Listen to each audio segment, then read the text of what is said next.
1062 The Voice of Love. Baik kekasih Tuhan semuanya, terima kasih Anda masih terus bersama dengan kami di program Wanita Berkemenangan untuk edisi langsung Senin keempat di tanggal 27 April 2020, masih bersama dengan Ibu Pendeta Noviana Nunuhitu hingga jam 11 siang nanti.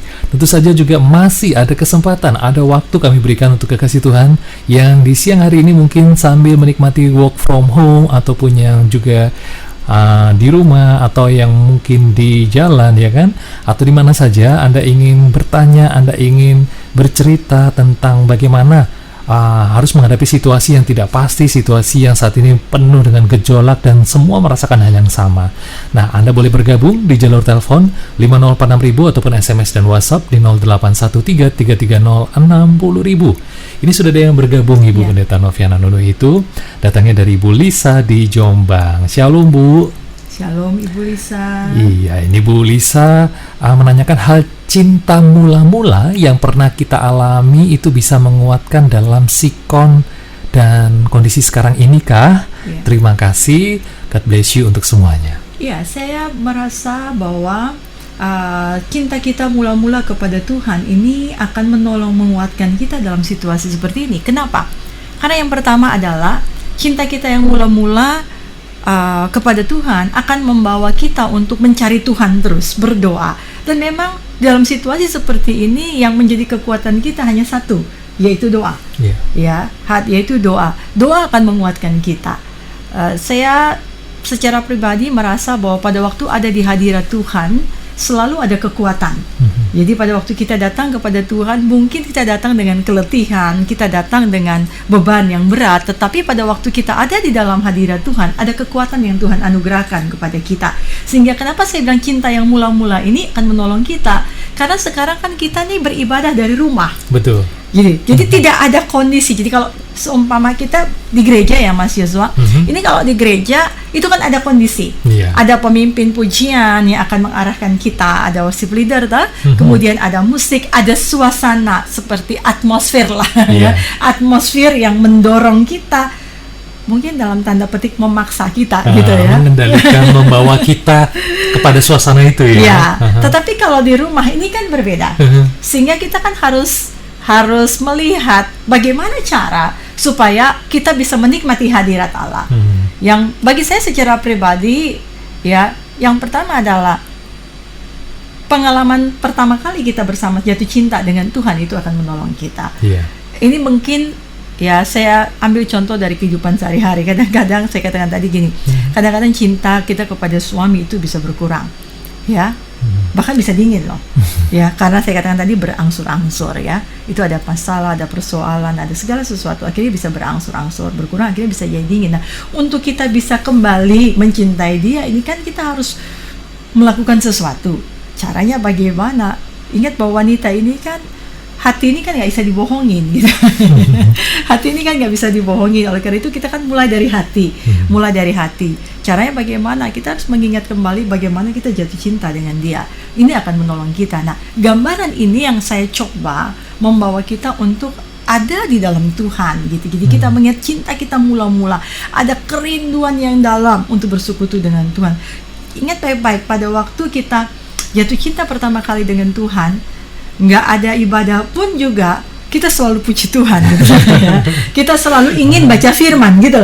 Kita selalu ingin baca firman, bahkan kita menyelidiki firman. Ini bilang apa ya, ini artinya apa, kita pokoknya upaya bagaimana kita paham firman. Nah, jadi jatuh cinta mula-mula akan menolong kita. Kenapa? Karena begini, contoh yang angkat tadi, Kleopas dan temannya tahu loh firman, bahwa Yesus berkata, pernah mengajar bahwa anak manusia akan mati, tetapi akan bangkit. Berarti kan kebenaran ini mereka tahu.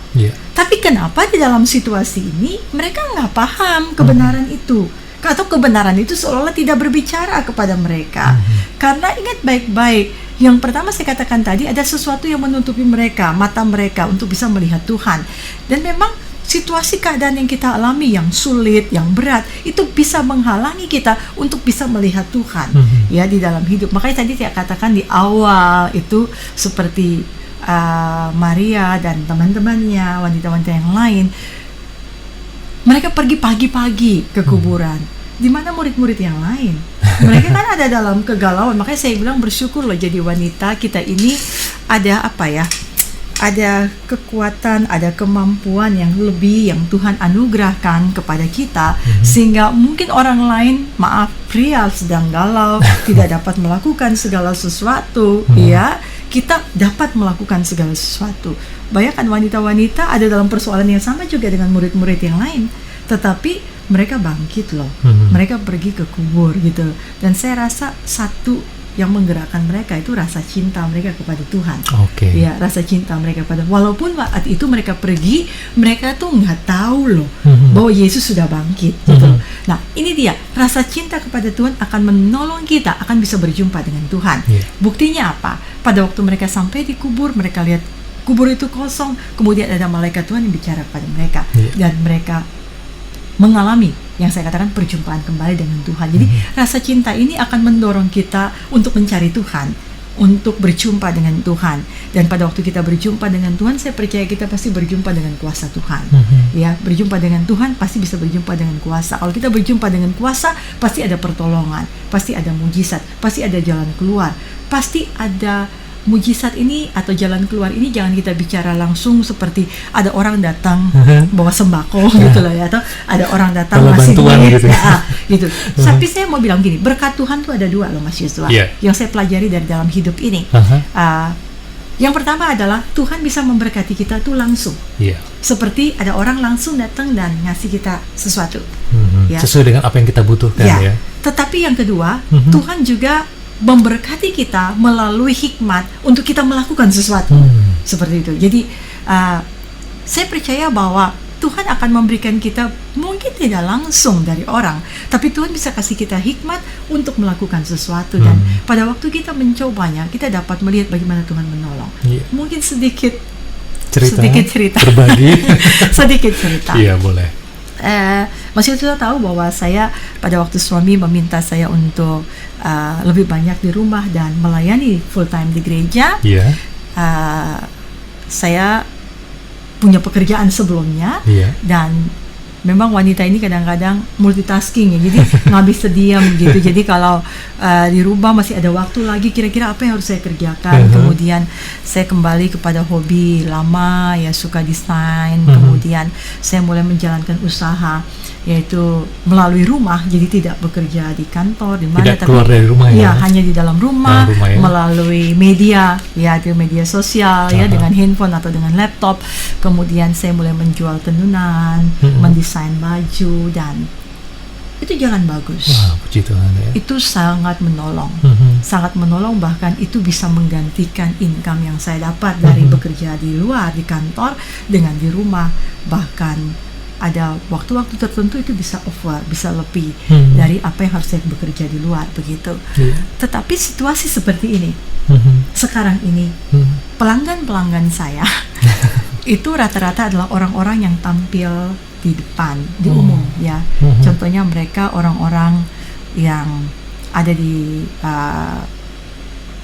posisi-posisi tertentu, di mana mereka harus berjumpa dengan banyak orang, atau mereka harus ada banyak meeting dan sebagainya. Ada yang harus mungkin seperti talk show dan sebagainya, sehingga penampilan mereka itu harus dijaga.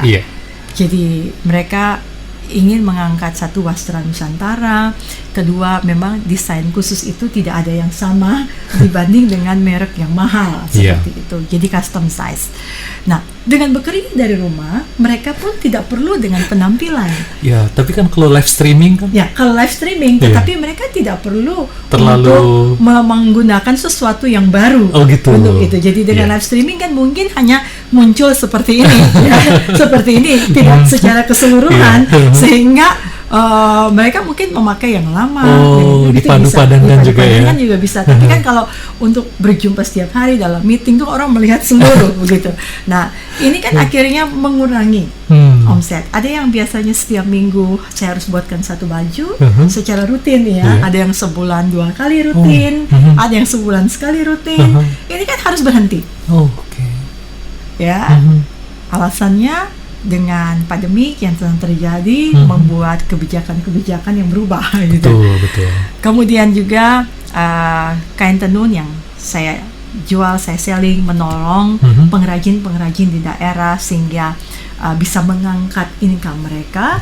Karena kalau mereka jual di pasar ya, itu mungkin harganya lebih kecil atau lambat laku. Tetapi dengan saya coba mempromosikan ya, selain mengangkat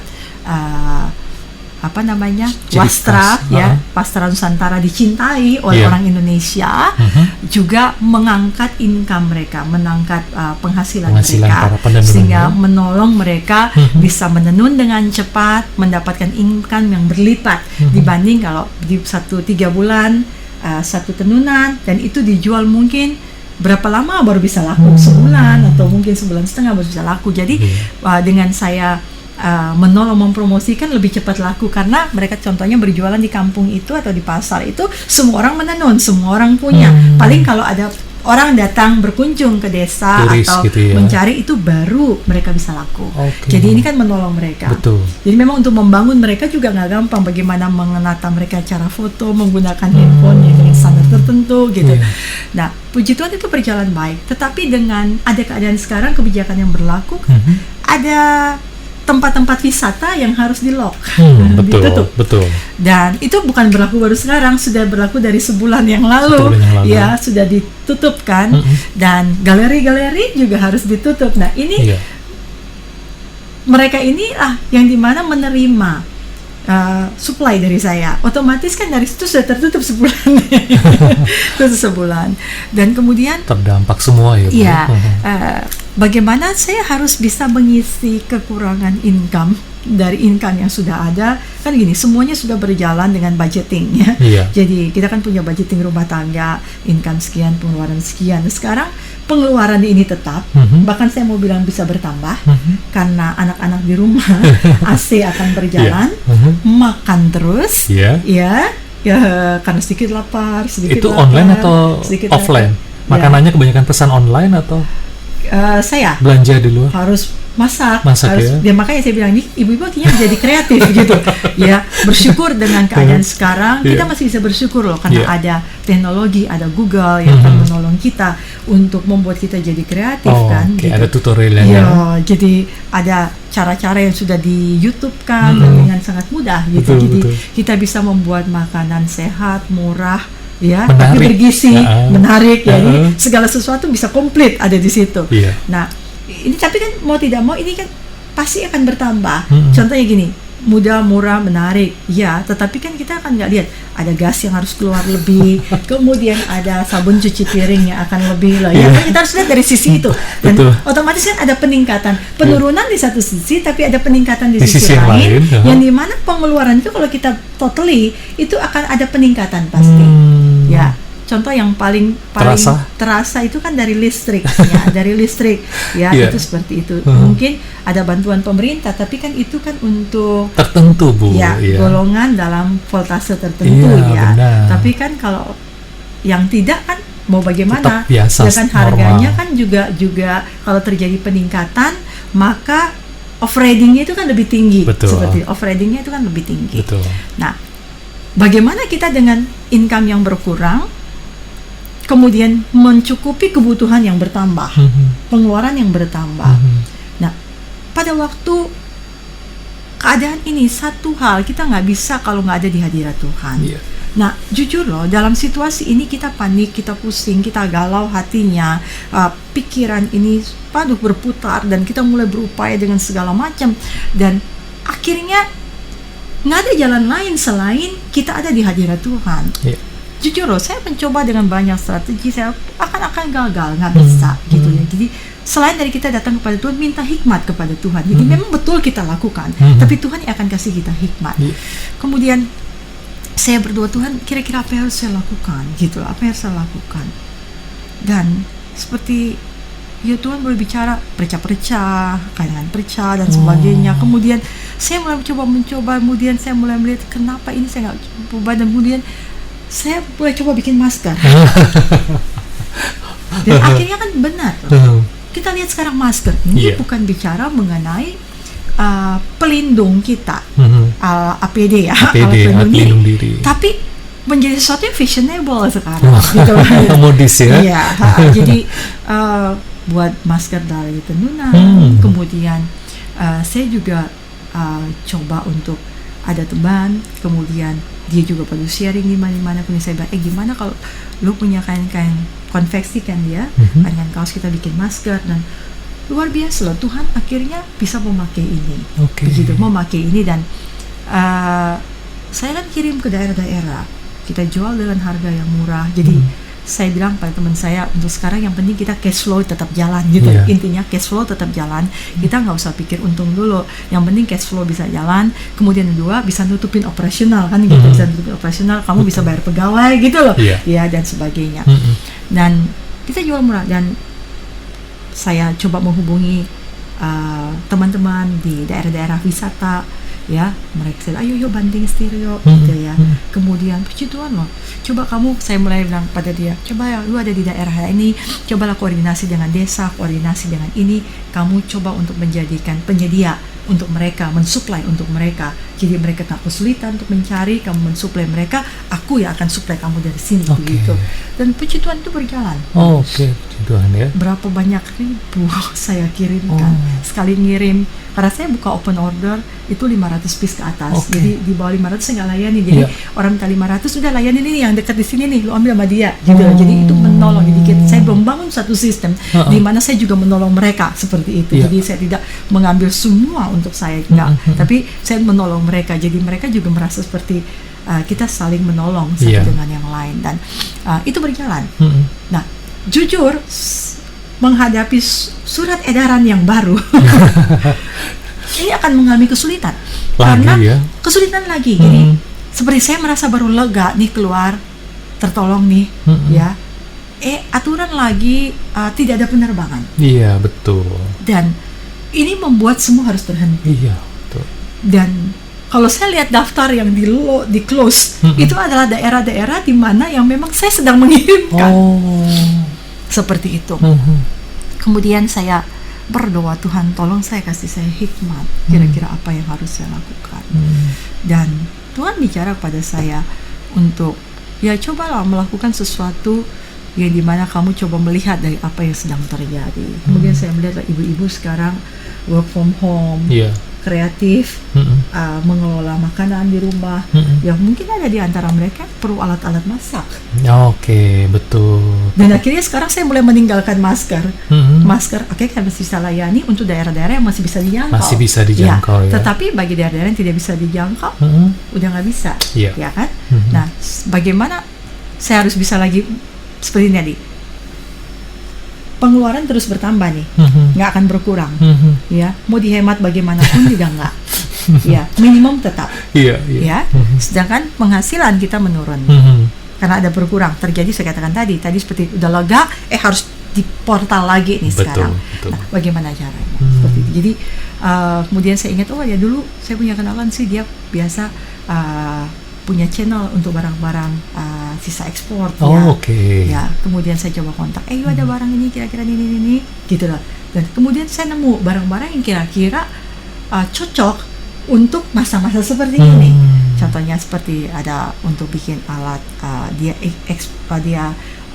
ada yang dia import dari Jerman, kemudian itu bisa saya jual, ya. Dengan situasi ini dia juga yang penting cash flow jalan, dia akan betul-betul mengurangi harga dan ada diskon yang besar. Kemudian saya juga bisa jual dengan murah seperti itu. Kemudian yang sisa-sisa ekspor yang kira-kira bisa berhubungan dengan work from home ini, ya, bekerja dari rumah ini dengan segala aktivitas. Dan ini puji Tuhan loh, saya coba-coba ya posting, kemudian ya ada 1, 2, 3, ya puji Tuhan. Jadi maksudnya gini, pada waktu kita ada di hadirat Tuhan, memang tidak langsung ada mujizat. Ini harus kita ingat. Ya, saya katakan tadi mujizat bisa dua. Ada sesuatu yang seperti dikatakan tadi Mas Yudo, orang memberi kita berkat langsung, tapi bisa juga yang kedua saya katakan tadi lewat pekerjaan. Nah, lewat pekerjaan itu juga tidak langsung ada Tuhan kasih kita kerjaan. Ini lo kerja gini, enggak gitu. Tapi ya, pekerjaan dalam pengertian Tuhan bisa kasih kita hikmat untuk melakukan segala sesuatu. Saya katakan wanita kita ini punya kemampuan yang hebat, ya. Pria belum tentu loh punya pemikiran seperti ini. Jujur loh, pria belum tentu punya pemikiran seperti itu. Tapi wanita bisa mampu berpikir seperti saya katakan tadi, pria-pria ada dalam kegalauan, mereka masih ada di rumah. Mungkin masih tidur saat itu, tapi wanita-wanita sudah bangkit tuh, bangun tuh, pergi ke kubur gitu. Jadi wanita tuh punya kemampuan yang hebat. Walaupun dikatakan lemah, tapi sebenarnya wanita punya kelebihan-kelebihan di dalam diri yang sebenarnya digunakan kapan? Saat situasi sulit sebenarnya. Justru dalam situasi-situasi sulit ini muncul kekuatan gitu, yang tidak terduga sebenarnya. Jadi itu didapat dari mana? Kenapa ada banyak wanita, tapi kenapa tidak semua wanita bisa seperti itu? Itu dapat dari mana? Satu, ya, bagaimana kita dapat hikmat dari Tuhan. Nah, bagaimana kita dapat hikmat dari Tuhan? Kita harus ada di hadirat Tuhan. Bagaimana kita bisa ada di hadirat Tuhan? Kita harus kembali kepada cinta kita mula-mula kepada Tuhan. Ada gairah cari Tuhan, sehingga beda doa yang dimana kita naikkan dengan kerinduan yang dalam, dengan doa yang kita berdoa tanpa kerinduan. Itu berbeda. Itu berbeda. Dan saya rasa secara pribadi Tuhan tuh lebih banyak berbicara. Maaf, ini mungkin ini tidak bisa dijadikan doktrin. Ini bukan doktrin, tapi ini pengalaman pribadi. Tuhan lebih banyak berbicara pada waktu kita ada persekutuan yang intim dengan Dia. Karena memang di dalam keintiman itu kita bisa merasa. Tanpa keintiman kita nggak merasa seperti itu, ya. Nah, ini yang kenapa saya katakan tadi gitu loh. Seperti adalah salah satu cara begitu, karena kita tidak bisa menuntut Tuhan tuh harus bikin mujizat seperti harus itu terjadi. Apa yang kita mau, contoh seperti ada ilustrasi kan, ada kebanjiran yang pernah diposting di media sosial, kemudian pendeta itu minta pertolongan, berdoa, Tuhan tolong saya, gitu loh. Kemudian kok nggak datang, padahal sudah ada perahu karet, ada tim SAR, sampai dia naik di atas atap dan akhirnya tenggelam karena dia berharap Tuhan melakukan langsung. Dia tidak melihat supranatural. Betul. Nah, ini yang perlu kita cermati dalam situasi ini. Ya, kadang-kadang Tuhan tidak bicara secara supranatural, tapi Tuhan bisa pakai orang lain, Tuhan bisa kasih hikmat. Tuhan punya Tuhan punya banyak cara. Jadi mungkin izinkan saya pakai kata ini, Tuhan punya 1001 macam cara untuk tolong kita. Kita jangan terpaku atau terfokus hanya dengan satu cara. Kalau kita kembali ke Alkitab kan, ini kan ada case-case yang dimana itu Tuhan bicara pribadi, itu pengalaman pribadi yang dimana pengalaman itu tidak sama untuk kita. Contoh Petrus berjalan di atas air, Tuhan bilang berjalan, jalan gitu. Tapi kan belum tentu Tuhan bicara kepada Petrus kan. Betul. Ini mohon maaf Bu, karena waktu kita juga sudah habis. Jadi nanti buat kekasih Tuhan, kalau Anda mau sharing, Anda mau cerita, Anda mau bertanya-tanya, ingin kenal lebih dekat lagi dengan Ibu Pendeta Noviana Nunuh itu, Anda bisa tanyakan ke WA 0813 330 60.000 secara pribadi, nanti akan saya japri ya Bu ya. Mungkin ada yang mau kerjasama dengan Bu Noviana Nunuh itu, ada yang mau tanya-tanya gimana caranya Bu untuk saya bisa tetap survive, karena waktu terbatas di program Radio Sanggakala ini. Jadi Anda bisa lebih pribadi dengan Ibu Pendeta Noviana Nunuh itu ya, jangan ragu-ragu. Anda bisa dapatkan nomornya di 0813 330 60.000, nanti akan saya reply secara pribadi. Bisa ditutup dengan doa acara ini, silakan. Kita berdoa. Tuhan, kami mengucap syukur untuk hari ini, di dalam perbincangan hari ini mau berdoa biar Tuhan meneguhkan kami semua, khususnya Ibu yang mengirimkan SMS dari Jombang. Tuhan, hambamu berdoa biar kerinduan, kembali cinta mula-mula kepada Tuhan membuat ia berjumpa secara pribadi dengan Tuhan, dan semua kami para wanita mengalami perjumpaan secara pribadi dengan Tuhan. Dan pada waktu kami berjumpa dengan Tuhan, kami berjumpa dengan kuasa Tuhan, kami melihat ada mujizat, ada sesuatu yang Tuhan kerjakan dalam hidup kami, sehingga kami bisa survive menghadapi situasi yang sedang terjadi pada saat ini. Bapa, hambamu berdoa, kami bersyukur sebagai wanita bahwa di tengah-tengah situasi ini Tuhan akan pakai para wanita menjadi penopang, penolong di dalam segala sesuatu, khususnya di dalam rumah tangga. Bapa, hambamu berdoa Tuhan memberkati setiap wanita dan juga rumah tangga, pekerjaan, usaha, dan apa yang dikerjakan. Kami percaya oleh tangan-tangan yang diberkati oleh Tuhan pasti akan berhasil dan ada keberuntungan mengikuti kehidupan kami. Kami juga berdoa untuk Radio Sanggakala ini Tuhan, dalam situasi seperti ini kami berdoa untuk pemimpin atau pemilik daripada radio ini. Tuhan memberkati, Tuhan juga memberkati semua staf, pegawai yang bekerja di dalamnya, penyiar, di dalam nama Tuhan Yesus Kristus. Kami percaya Tuhan akan pakai mereka di dalam situasi-situasi ini untuk meneguhkan banyak orang melalui siaran-siaran yang disampaikan. Hamba-Mu berdoa Tuhan cukupkan semua biaya operasional. Kami percaya tidak ada yang mustahil untuk Tuhan. Mereka melakukan bagian mereka dan Tuhan akan melakukan bagian Tuhan di dalam pelayanan ini. Terima kasih Bapa, terpujilah nama-Mu. Di dalam nama Tuhan Yesus kami menyerahkan bangsa kami di dalam persoalan yang sedang dihadapi pada saat ini Tuhan. Kami percaya Tuhan berdaulat atas segala sesuatu. Di dalam nama Tuhan Yesus kami mengucap syukur. Kita bersama-sama katakan amin. Puji Tuhan, luar biasa. Terima kasih banyak Ibu. Berhasil dan beruntung selalu Ibu ya, apapun yang dikerjakan bersama dengan keluarga semuanya. Sampai ketemu lagi Ibu bulan depan. Semangat selalu dan siap berbagi lagi kebenaran firman Tuhan dan juga kesaksian demi kesaksian. Amin. Puji Tuhan. Dan kekasih Tuhan, tuntas sudah kebersamaan kita bersama dengan Ibu Pendeta Noviana Nunuhi itu di program Wanita Berkemenangan untuk edisi Senin keempat ya, tanggal 27 April 2020. Sekali lagi, kalau Anda ingin mendapatkan nomor pribadi daripada Ibu Pendeta Noviana Nunuhi itu, Anda bisa kirim WhatsApp di 0813 330 60.000. Akhirnya saya Joshua Alvin pamit undur dari ruang dengar Anda. Terima kasih untuk perhatian dan kebersamaannya. Sampai jumpa lagi. Selamat siang dan selamat beraktivitas. Tuhan Yesus Kristus mengasihi kita semuanya, sekarang, selalu, dan senantiasa sampai selama-lamanya. Haleluya. Immanuel. Amin.